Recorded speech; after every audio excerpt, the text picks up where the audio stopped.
اب جب ہم مانگتے ہیں اس سے تو قرآن نے ہماری رہنمائی کی ایک جگہ، وہ رہنمائی کیا ہے؟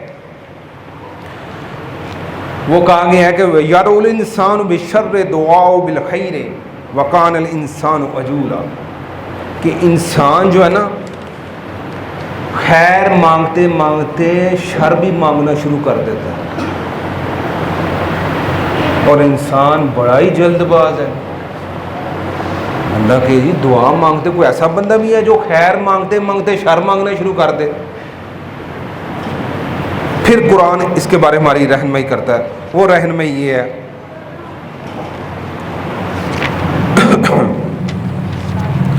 وہ ہے وَعَسَىٰ أَن تَكْرَهُوا شَيْئًا هُوَ خَيْرٌ لَكُمْ وَعَسَىٰ أَن تُحِبُّوا شَيْئًا هُوَ شَرٌّ لَكُمْ وَاللَّهُ يَعْلَمُ وَأَنتُمْ لَا تَعْلَمُونَ۔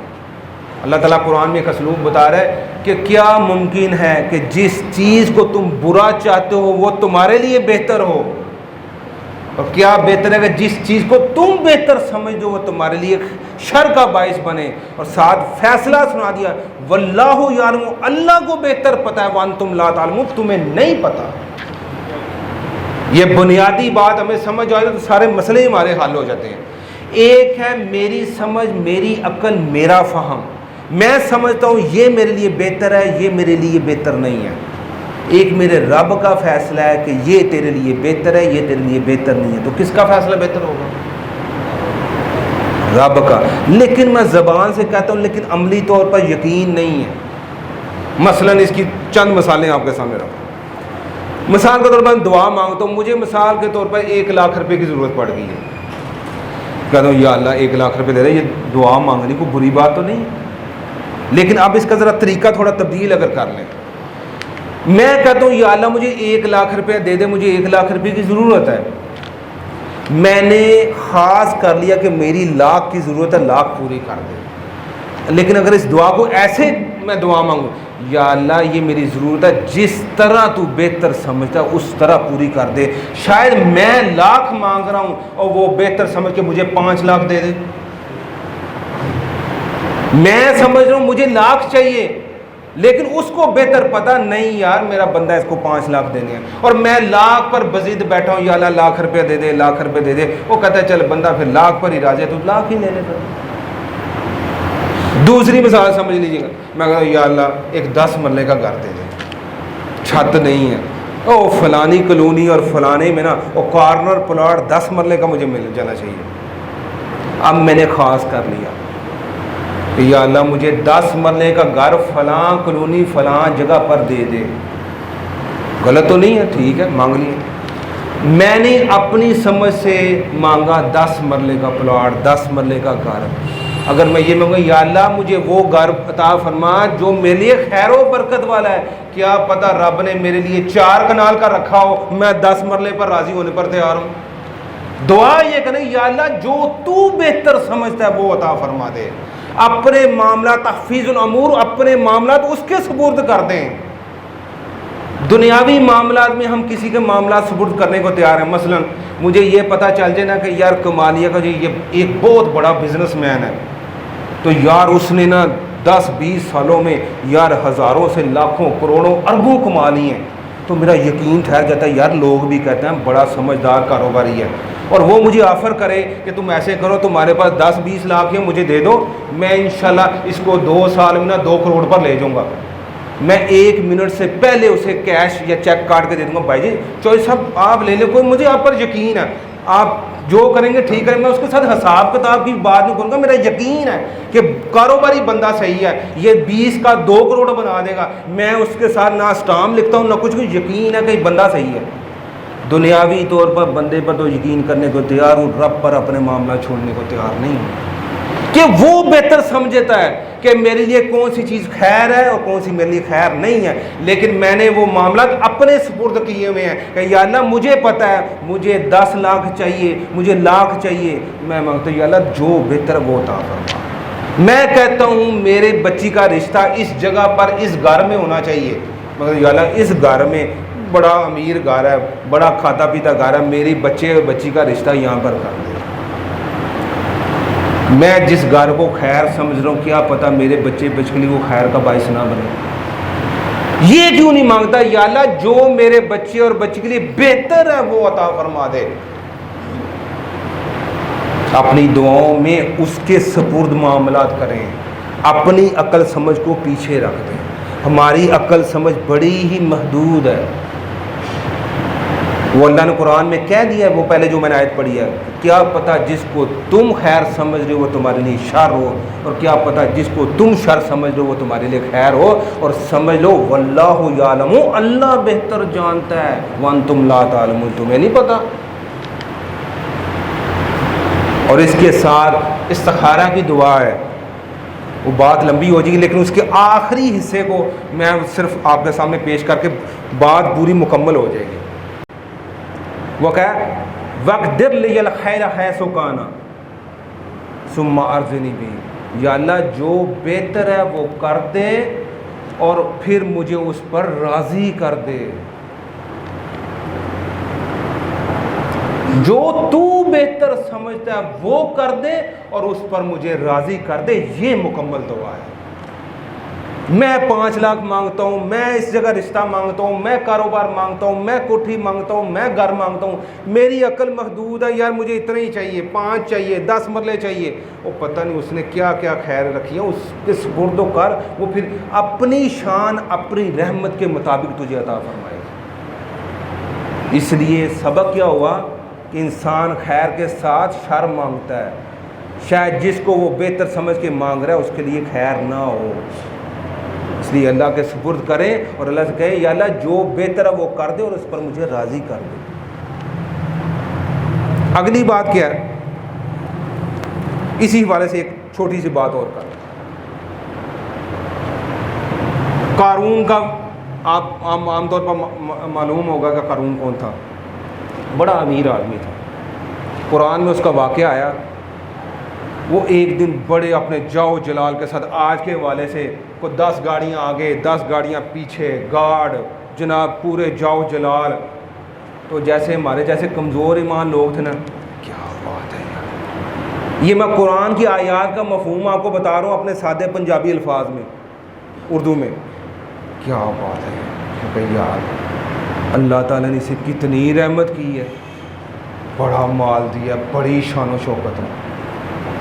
اب وہ اس کو خیر سمجھ رہے ہیں.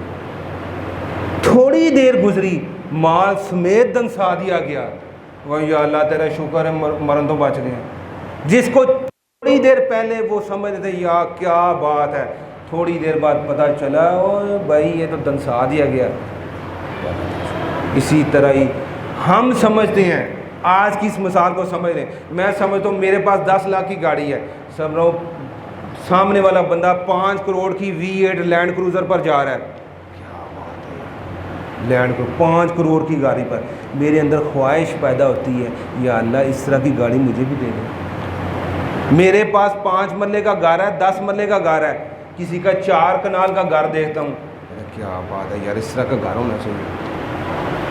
لیکن یہ سمجھ لیجیے گا وہ 5 کروڑ کی گاڑی میں بیٹھا ہے, اس 5 کروڑ کی گاڑی کے ساتھ کون کون سے شر لگے ہیں. آپ نے مانگ لی, شاید وہ آپ کو گاڑی بھی دے دے تو اس کے تمام جو شر ہیں وہ بھی آپ کو مل جائے اور کہے یا اللہ وہ میری 10 لاکھ والی گاڑی چنگی سی, 5 کروڑ نہ تو بڑے شر لگے. وہ میرا 5 مرلے کا گھر صحیح تھا, 4 کنال کے گھر کے ساتھ جو جو آزمائشیں اس کے ساتھ لگی تھی میں نے وہ بھی مانگ لی ہیں. یا اللہ مجھے معاف کر دے, مجھے وہی ٹھیک ہے. اور اس موقع پر دعا کیا سکھائی, جب اس طرح دیکھے اللہم انی اسألک من فضلک, یا اللہ میں تجھ سے تیرے فضل کا سوال کرتا ہوں. وہ چیز کبھی نہ مانگا کرے. آپ کو کیا پتہ اس کی گاڑی, اس کے گھر, اس کی اختیار, اس کے معاملات کے ساتھ کیا کیا آزمائشیں لگی ہیں, اور آپ وہ مانگ لیں اور ساری آزمائشوں سمیت وہ آپ کو مل جائے اور کہیں یا اللہ میں پہلی جگہ ہی صحیح سے کتنے پھنس گئے. اس لیے کبھی کسی کو دیکھ کر وہ اللہ کا فضل مانگیں, وہ چیز کبھی نہ مانگیں اور اس کے سپرد معاملہ کر دیں. یا اللہ جو تو بہتر سمجھا وہ میرے لیے کر دے اور مجھے اس پر راضی کر دے. اگلی بات کیا ہے, وقان انسان عجولا, انسان بڑا جلد باز ہے. انسان کیسے جلد باز ہے؟ جو میں نے آج صبح خطبے میں پڑھی تھی وہ کیا تھا, عجیب الدعوت داعی اذا دعان، جب بھی بندہ مجھے پکارتا ہے میں اس کی پکار کا جواب دیتا ہوں۔ اب اس کو جلد بازی کے ساتھ سمجھنا ہے۔ جلد باز کیا؟ سب سے پہلے یار دعا کرنے قبول نہیں ہوتی، پتہ نہیں کی گل ہے، منگ منگ تھک گئے ہیں، پتہ نہیں کی گل ہے۔ یہ ہے انسان جلد باز۔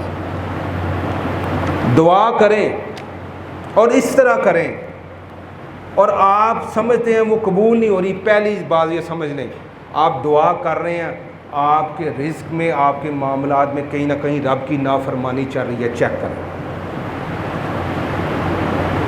رب کی نافرمانی ہو رہی ہے، رزق میں کوئی مسئلہ ہے، بیوی کے ساتھ معاملات میں مسئلہ ہے، اولاد میں مسئلہ ہے، رشتہ داروں میں مسئلہ ہے، کوئی لین دین میں مسئلہ ہے، کوئی نہ کوئی کہیں خرابی ہے جس کی وجہ سے دعا رکاوٹ بنی ہوئی ہے، قبول نہیں ہو رہی۔